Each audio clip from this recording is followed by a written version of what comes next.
Assalamualaikum warahmatullahi wabarakatuh.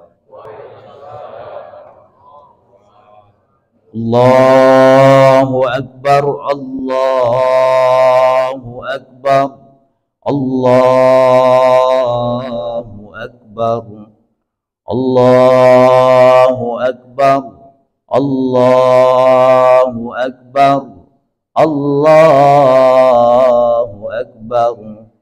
La ilaha illallah wallahu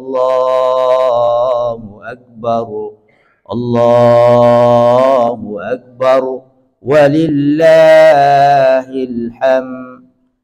Innal hamdalillah nahmaduhu wa nasta'inuhu wa nastahdihi wa na'udzu billahi min shururi anfusina was sayyiati a'malina.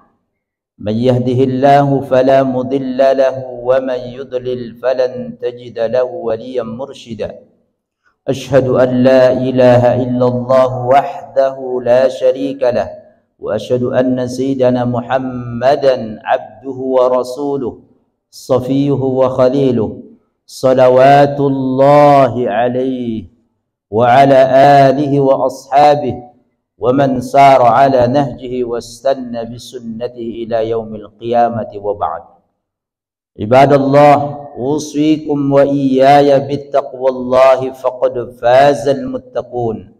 وقد قال الله تعالى في كتابه الكريم: أعوذ بالله من الشيطان الرجيم، بسم الله الرحمن الرحيم، يا أيها الذين آمنوا اتقوا الله حق تقاته ولا تموتن إلا وأنتم مسلمون.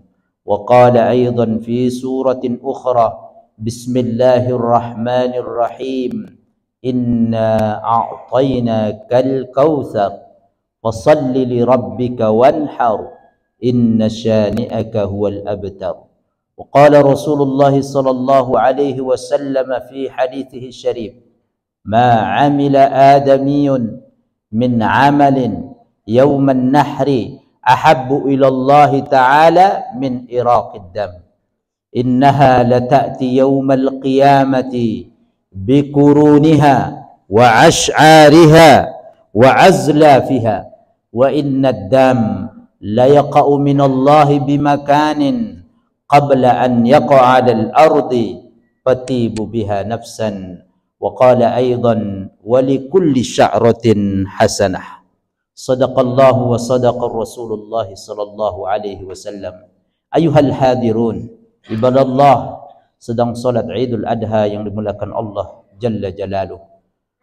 Puji syukur teriring doa kita panjatkan kepada Allah Subhanahu wa taala di pagi hari ini yang penuh dengan keberkahan. Allah Subhanahu wa taala kumpulkan kita di salah satu rumahnya di atas muka bumi ini, yaitu Masjid Nurul Iman yang kita cintai, dalam rangka menghidupkan, dalam rangka melestarikan, yaitu salah satu sunnah baginda kita Nabi wa Sayyidina Muhammadin sallallahu alaihi wasallam, salat Idul Adha berjamaah.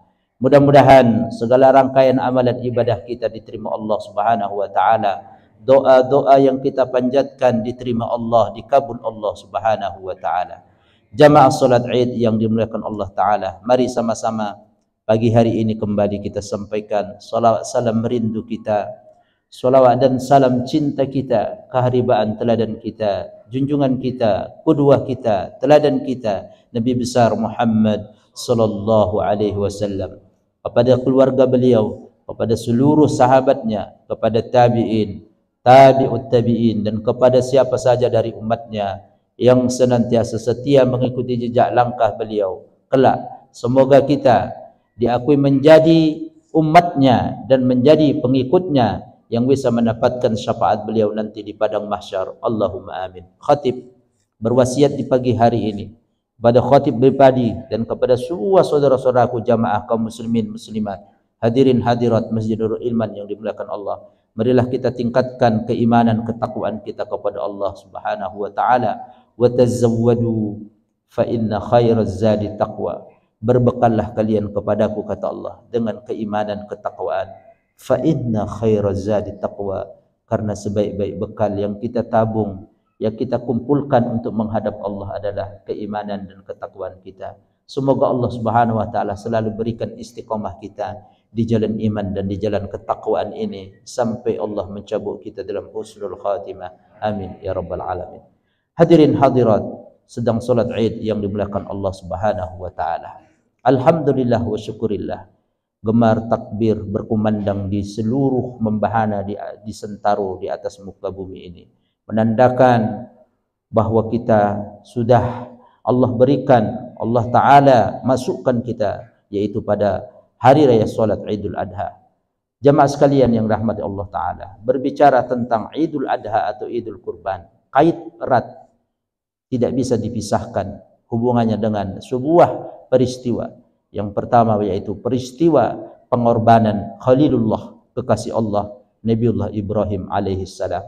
Dan erat juga tentang yaitu ibadah yang diselenggarakan sekarang. Mungkin jamaah-jamaah kita dari Masjid Nurul Iman, yaitu yang melakukan ibadah haji ke Tanah Suci. Jamaah sekalian yang rahmat Allah Ta'ala, puluhan ribu tahun yang lalu ada seorang hamba Allah yang bernama Ibrahim alaihissalam, dicoba oleh Allah dengan cobaan yang bertubi-tubi. Mulai pertama cobaan itu datang, Nabiullah Ibrahim Khalilullah menanti kedatangan akan keturunan. Beliau menikah dengan Ibunda Hajar, lama sekali menunggu keturunan. Cobaan pertama, Nabi Ibrahim menunggu keturunan. Jamaah sekalian, salah satu tujuan pernikahan adalah melestarikan dan melanggengkan keturunan. Maka Nabi Ibrahim dicoba oleh Allah. Dalam tafsir Al-Quranul Azim, Ibnu Katsir menceritakan hampir 90 tahun lebih Nabi Ibrahim menunggu lahirnya Nabi Ismail. Bayangkan, beliau tidak pernah putus asa untuk selalu berdoa kepada Allah Subhanahu wa taala agar pernikahannya dengan Ibunda Hajar dikaruniakan oleh seorang anak. Cobaan yang kedua datang jamaah sekalian. Setelah Allah uji, beliau lulus. Cobaan itu datang ketika Nabi Ismail sudah beranjak dewasa akil balik. Jamaah sekalian, cobaan itu datang. Allah perintahkan kepada Nabiullah Ibrahim untuk menyembelih putranya. Puncak pengorbanannya. Sebelum itu dia harus berpisah. Harus berpisah. Begitu lahir tidak lama kemudian, bagaimana pengorbanan Ibrahim? Allah perintahkan agar Nabi Ismail alaihissalam beserta Ibunda Hajar berpisah dengannya. Diletakkan di satu lembah yang tak ada tanaman dan pohonan. Tak ada tanda-tanda kehidupan waktu itu. Lembah itu gersang. Lembah itu tak ada manusia. Tetapi lembah itu diberkahi Allah Subhanahu wa ta'ala. Allah sebutkan dalam firman Allah surat Ibrahim yang khatib baca tadi pada rakaat pertama. Rabbana inni askantu min zurriyati. Ya Allah, kutitipkan keturunanku ini, anak-anakku, biwadin, di satu lembah, ghairi di zar'in, yang lembah itu tidak ada tanaman, tak ada pohonan, gersang, inda baitikal muharram, tetapi lembah itu engkau berkahi ya Allah karena dekat dengan rumahmu, yaitu Ka'bah musyarrafah. Jamaah sekalian, Ibunda Hajar bertanya, ada sebuah dialog yang diterangkan banyak dalam kitab tafsir. Perintah Allah kah ini wahai kakanda mulia? Iya, ini perintah Allah. Kalau ini perintah Allah kita harus berpisah. Pasti Allah Subhanahu wa taala akan memberikan pertolongannya. Innahu la yukhliful mi'ad. Sungguh Allah tidak pernah akan mengingkari janjinya. Singkat cerita jamaah sekalian, tengok. Sebelum nanti perintah disuruh menyembelih, berpelukanlah mereka. Tangis haru di atas perintah Allah Subhanahu wa taala. Nabi Ibrahim kemudian berpisah. Jalan beberapa meter, tengok ke belakang. Masih dinampak bayangan istri dan anaknya. Hanya 2 orang. Ya. Jalan lagi, tengok lagi ke belakang. Masih nampak bayangan istri dan anaknya Nabi Ismail yang masih merah, masih bayi. Sampai kemudian dia tidak tengok lagi. Dia harus kembali menjumpai istrinya Ibunda Sarah. Singkat cerita, hari berganti, waktu berganti, logistik persediaan makan, minum habis jamaah. Tapi Ibunda Hajar wanita tangguh, yakin dengan pertolongan Allah, walaupun dia hanya ditemani bayinya yang masih merah. Apa yang terjadi? Nabi Ismail alaihi salam yang masih bayi menghentak-hentak kakinya, menunjukkan dia menangis lapar dan haus. Tengok jemaah sekalian, pelajaran yang luar biasa. Mulailah Ibunda Hajar tengok ke atas bukit Sofa, lari dia sampai bukit Sofa, cari sesuatu, tak ada tanda-tanda lagi, makanan minuman tak ada. Habis bukit Sofa ke bukit Marwah dia selama 7 kali. Dan peristiwa perjuangan Ibunda Hajar itu menjadi sebuah bukti kebenaran yang sekarang peristiwa proses itu tidak bisa ditinggalkan bagi siapa saja yang datang ke Baitullah melaksanakan haji atau umrah, dia harus sa'i. Apa yang terjadi jemaah? Ibadullah yang dirahmati Allah Ta'ala, Allah tidak pernah tidur. Al-Hayyu, Allah hidup. Al-Qayyum, Allah berdiri tegak. La ta'khudu sinatu wa la naum, Allah tak sedikit pun rasa kantuk, mulai ngantuk, apalagi tidur. Terakhir di Bukit Marwah, Ibunda Hajar terakhir, yang ketujuh kalinya, tengok dia dekati bayinya Nabi Ismail. Apa yang terjadi? Begitu dihentak-hentakkan terus telapak kaki Ismail ke tanah, zamzama yuzamzim, maknanya adalah ijtama'a yajtami', berkumpullah air terbaik di atas muka bumi puluhan ribu tahun yang lalu. Itulah yang disebut dengan bi'ru ma'i zamzam, sumber air zamzam. Allahu Akbar, Allahu Akbar, Allahu Akbar walillahillah. Puluhan ribu tahun lalu, dan semua manusia muslim di dunia ini yang berangkat ke sana dapat oleh air itu. Air itu tidak akan sat sampai selama-lamanya. Al-ma'u ramzul hayah, air adalah lambang kehidupan. Air lambang kehidupan. Allah kasih tanda-tanda kehidupan, dan tempat itu sekarang tidak pernah sepi dari manusia. Allahu Akbar walillahil hamd. Apa yang terjadi? Keluar air. Nabi Ismail kemudian tidak lagi menangis karena ada logistik air minum. Air kadar yang terbaik diteliti oleh pakar-pakar air di seluruh penjuru dunia. Kadar pH yang terbaik adalah ma'u zamzam. Sampai Sayyidina Muhammad SAW bersabda, ma'u zamzam liman syuribalah. Air zamzam itu tergantung doa orang yang meminumnya. Allahu Akbar, Allahu Akbar, Allahu Akbar walillahillah. Puncaknya jemaah, falamma balagha ma'ahu sa'i, begitu sampai akil balik usia Nabi Ismail, cobaan puncaknya. Qala ya bunayya, Nabi Ibrahim berkata, wahai ananda tercinta, inni sesungguhnya saya, ara fil manami, benar-benar melihat dalam mimpiku, anni bahwasanya saya, azbahu, disuruh Allah menyembelih.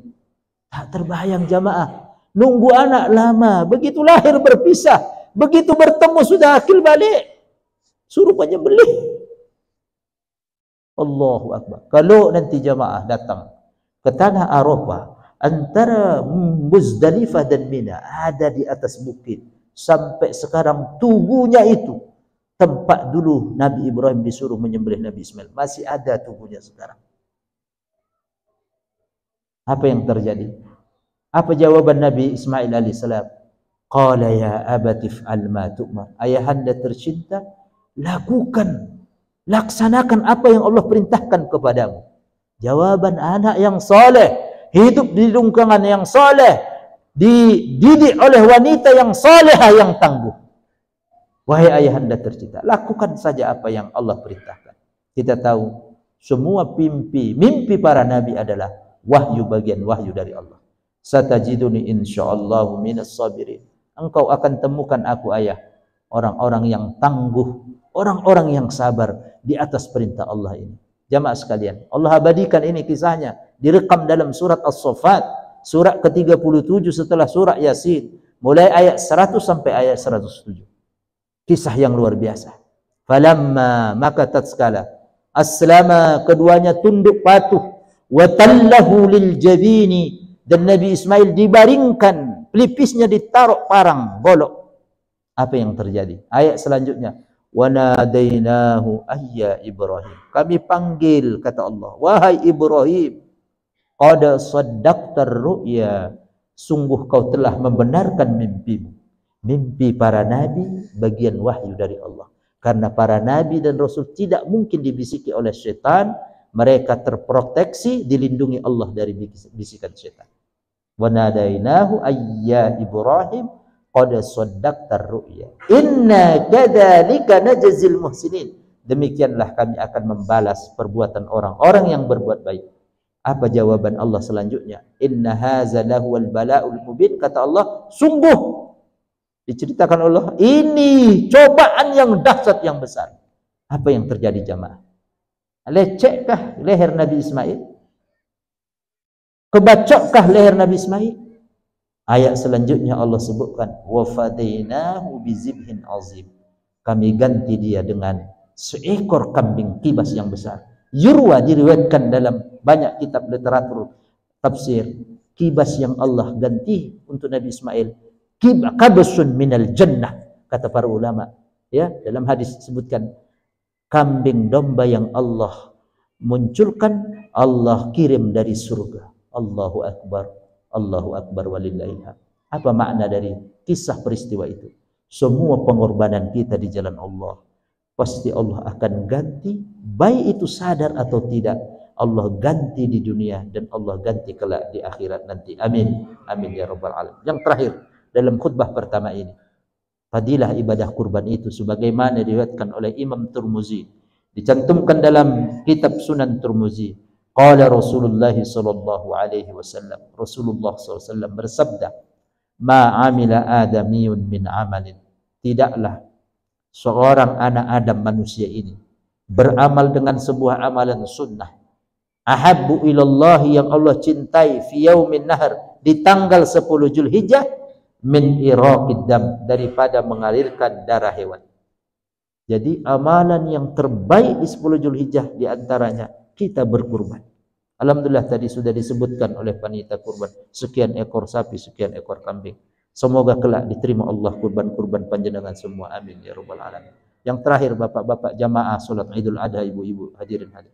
Innaha, sesungguhnya, la ta'ti yaumal qiyamah, hewan yang kita kurbankan itu akan benar-benar datang menjadi saksi di hari kiamat, menjemput pengurbannya. Bikuruniha, kata Nabi, dengan tanduk-tanduk hewan itu. Allahu akbar. Wa as'ariha, dan bulu-bulu rambutnya. Berapa banyak bulu kambing, bulu domba, bulu sapi yang nanti disembelih. Allahu akbar. Wa likulli sa'ratin hasanah, dalam hadis lain kata Rasul, setiap satu helai bulu hewan itu menjadi pahala kebaikan bagi yang pengkurbannya. Allahu akbar. Tengok berapa banyak. Tak ada orang yang bisa menghitung jumlah banyaknya bulu kambing itu. Sehebat apapun orang itu, mau jurusan dia akuntan apapun, dia tidak akan bisa menghitung jumlah itu. Begitulah kebaikan yang Allah sediakan. Wa azlafiha, dan kuku-kukunya, kata Rasulullah, menjadi saksi di hadapan Allah Subhanahu wa taala. Dan yang terakhir, wa innad dam, sesungguhnya hewan darah itu, la yaqa'u minallahi bimakan, akan Allah tempatkan di tempat yang tertinggi, terpuji di hadapan Allah.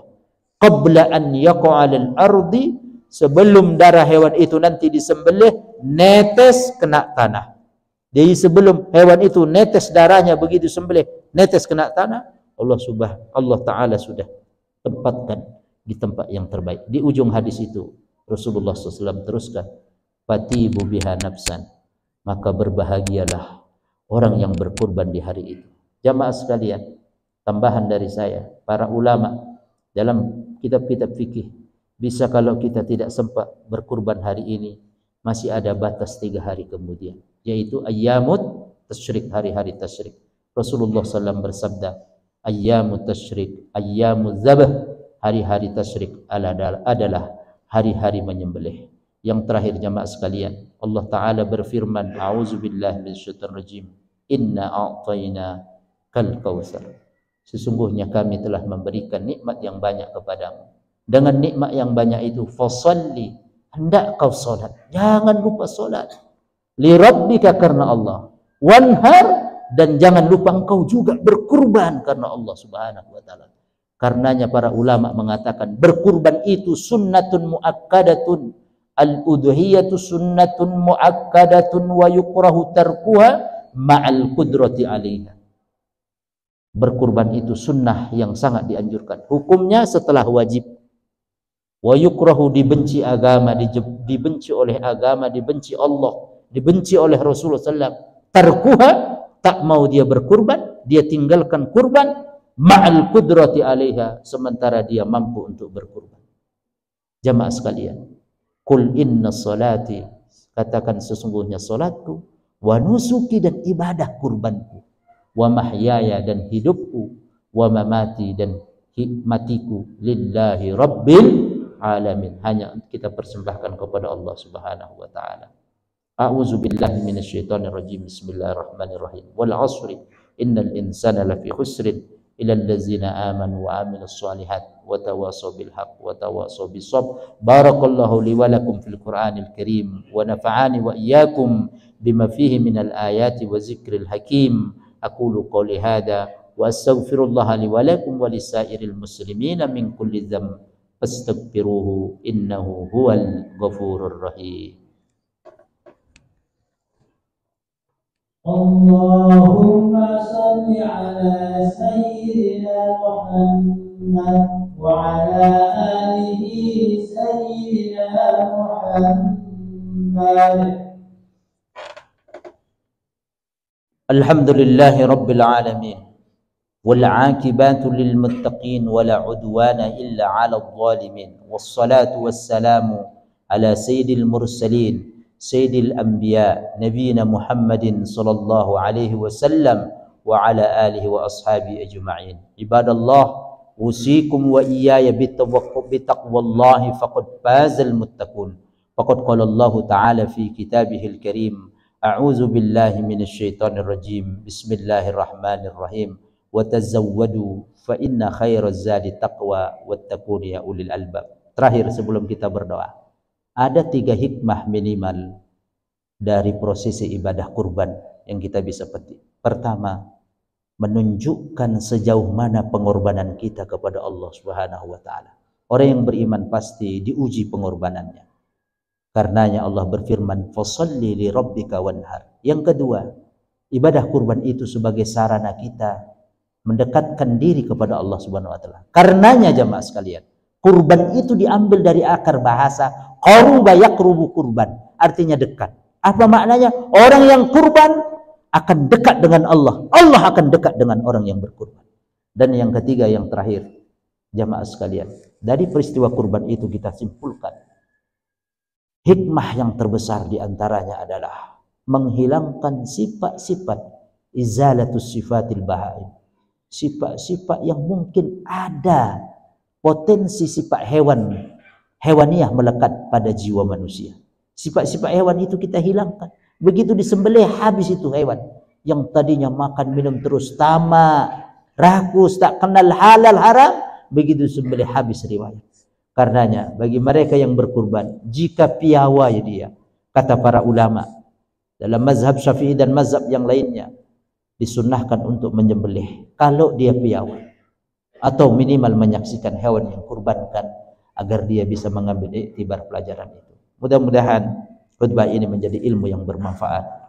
Amin ya rabbal alamin. A'udzu billahi minasyaitonir rajim. Bismillahirrahmanirrahim. Innallaha wa malaikatahu yusholluna 'alan nabi ya ayyuhalladzina amanu shallu 'alaihi wa sallimu taslima. Allahumma shalli 'ala sayyidina Muhammadin wa 'ala ali sayyidina Muhammad kama shallaita 'ala sayyidina Ibrahim wa 'ala ali sayyidina Ibrahim wa barik 'ala sayyidina Muhammad wa 'ala ali sayyidina Muhammad kama barakta 'ala sayyidina Ibrahim wa 'ala ali sayyidina Ibrahim fil 'alamin innaka Hamidum Majid. Wardallahumma an ashabi Rasulillah sallallahu alaihi wasallam Abi Bakar wa Umar wa Utsman wa Ali wa 'anis sahabati ajma'in wa 'anna ma'ahum bijudika wa karamika ya arhamar rahimin. Allahumma ighfir lil mu'minin wal mu'minat wal muslimin wal muslimat al ahya minhum wal amwat innaka sami'un qaribun mujibu da'wat ya qadi al hajat. Allahumma rabbana hab lana min azwajina wa dhurriyyatina qurrata a'yun waj'alna lil muttaqina imama. Allahumma ij'alna waj'al abna'ana wa dhurriyyatana wa mujtama'ana min ahli al-Qur'an wa min ahli al-khair ولا تجعلنا وإياهم من أهل الشر والضير يا ذا الجلال والإكرام. اللهم اجعل من حج إلى بيتك المحرم حجا مبرورا وسعيا مشكورا وذنبا مغفورا وتجارة لن تبورا. اللهم يسر لنا جميعا زيارة الكعبة المشرفة وزيارة نبينا محمد صلى الله عليه وسلم في المدينة المنورة وزيارة المسجد الأقصى عول القبلتين في فلسطين يا ذا الجلال والإكرام. اللهم انصرنا وانصر إخواننا المسلمين في فلسطين وفي كل مكان يا رب العالمين. اللهم يا مقلب القلوب ثبت قلوبنا على دينك. اللهم يا مقلب القلوب ثبت قلوبنا على دينك. اللهم يا مقلب القلوب ثبت قلوبنا على دينك. ربنا آتنا في الدنيا حسنة وفي الآخرة حسنة وقنا عذاب النار. عباد الله، إن الله يأمر بالعدل والإحسان وإيتاء ذي القربى وينهى عن الفحشاء والمنكر والبغي يعظكم لعلكم تذكرون. فاذكروا الله يذكركم واشكروه على نعمه يزدكم ولا ذكر الله أكبر. والسلام عليكم ورحمة الله وبركاته.